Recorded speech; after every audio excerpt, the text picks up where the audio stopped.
Yo, so what's up everybody? Ketemu lagi dengan gue Ringgan Gustavino and you're watching my vlog.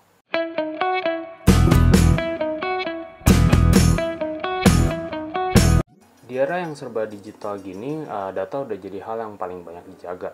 Dulu orang takut kecolongan uang sama barang, sekarang nambah satu lagi, orang takut kecolongan data. Dari data akun Instagram sampai data yang penting kayak data nasabah bank. Salah satu cara untuk mendapatkan data secara ilegal adalah melalui hacking. Jadi hacking itu apa sih sebenarnya? Hacking adalah aktivitas untuk mencoba membobol alat digital, komputer, tablet, smartphone, ataupun sebuah jaringan.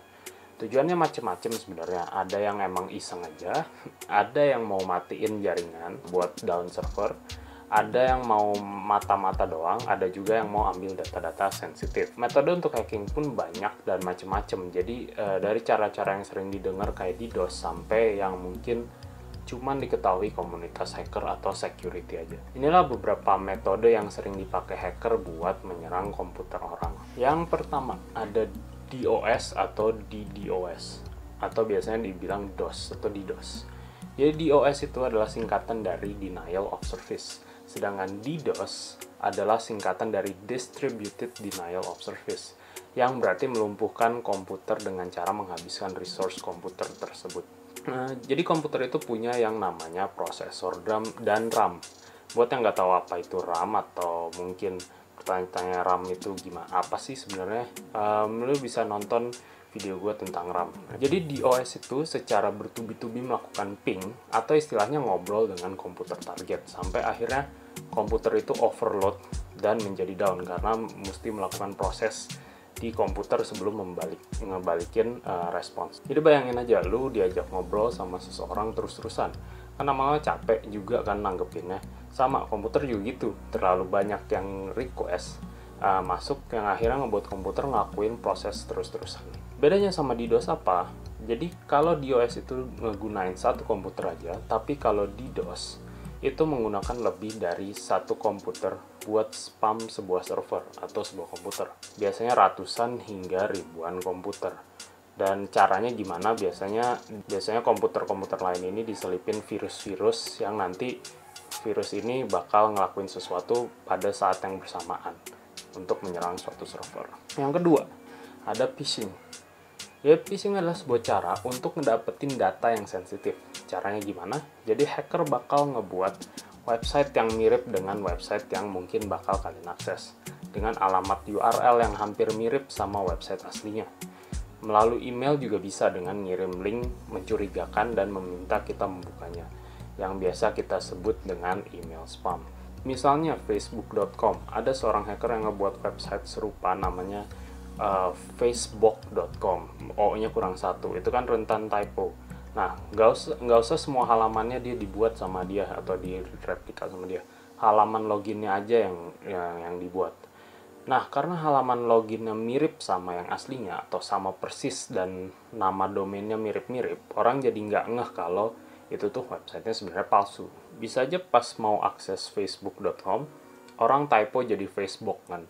Tapi nggak nyadar karena cuma kurang satu O doang. Tapi kebuka nih halaman yang mirip dengan Facebook. Bukan data email sama passwordnya kekirim ke server Facebook, malah kekirimnya ke server abal-abal ini dan bisa jadi disimpan di sebuah database yang akhirnya nanti dipakai untuk ngehack akun kalian. Lalu yang ketiga adalah brute force. Brute force adalah teknik hacking paling mudah dan paling gampang buat dilakuin. Kalian pun bisa ngelakuin brute force tanpa membuat sebuah program. Jadi brute force itu main tebak-tebakan sebenarnya. Jadi hacker bakal nyoba kombinasi email, username dengan password, email atau username dengan password terus-terusan sampai akhirnya bisa login. Capek dong bos nyoba kombinasinya. Capek, tapi bedanya hacker nggak manual caranya. Pasti mereka ngebuat script biar yang ngelakuin bot atau komputer, biar komputer aja yang capek, kitanya mah nungguin aja gitu. Yang keempat adalah MITM atau singkatan dari Man in the Middle.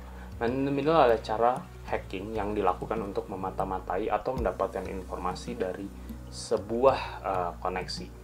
Jadi istilahnya koneksi kita ke sebuah server disadap dulu oleh hacker ini. Nah, komputer kita dengan server tetap bisa komunikasi, tapi melalui perantara si hacker ini. Jadi sebelum data dikirim ke server, datanya bisa diambil dulu sama yang MITM untuk dilihat, atau mungkin disimpan, atau bahkan diubah. Dan kalau udah selesai ya data koneksinya tetap dikirim ke server. Tujuannya cuma untuk ngeliat doang atau ngubah doang. Bayangin kalian lagi chatting, terus ada MITM di tengahnya. Kalian ngirim I love you ke temen kalian atau ke pacar atau ke keluarga mungkin, terus abis itu yang diterima sama mereka adalah I hate you, atau lagi kirim-kiriman file sensitif, bisa disadap atau diambil. Tapi tenang aja, sekarang banyak aplikasi udah menggunakan HTTPS sebagai protokolnya, dan biasanya udah ada tambahan enkripsi lain dari service-service chatting. Jadi walaupun ada hacker yang nyimak chat kalian, mereka nggak akan bisa lihat chat yang kalian kirim yang sebenarnya. Yang kelima, bom 42. Terakhir adalah ada cara yang jarang diketahui orang, yaitu teknik bom 42. Teknik ini berasal dari deep web. Buat yang nggak tahu apa itu deep web, bisa tonton video gue tentang deep web, gue udah pernah bahas. Jadi bom 42 ini adalah sebuah zip file yang dapat di-download. Tapi pas ekstrak, ukuran filenya adalah 42.000 GB atau sama dengan 42 petabyte.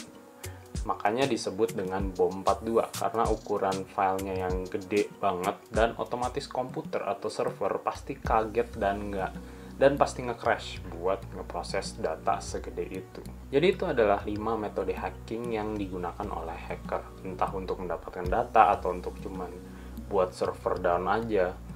Semoga kalian tetap berhati-hati saat menggunakan internet dan jangan ngunjungin atau klik link yang aneh-aneh, karena ya bisa aja itu dalamnya ada virus, atau mungkin di dalamnya mungkin website yang kurang baik. Dan perhatiin di sebelah kiri browser kalian itu biasanya mesti ada gambar gemboknya biar kalian aman dari MITM. Jadi itu aja untuk video kali ini. Don't forget to like, comment, and subscribe, and peace.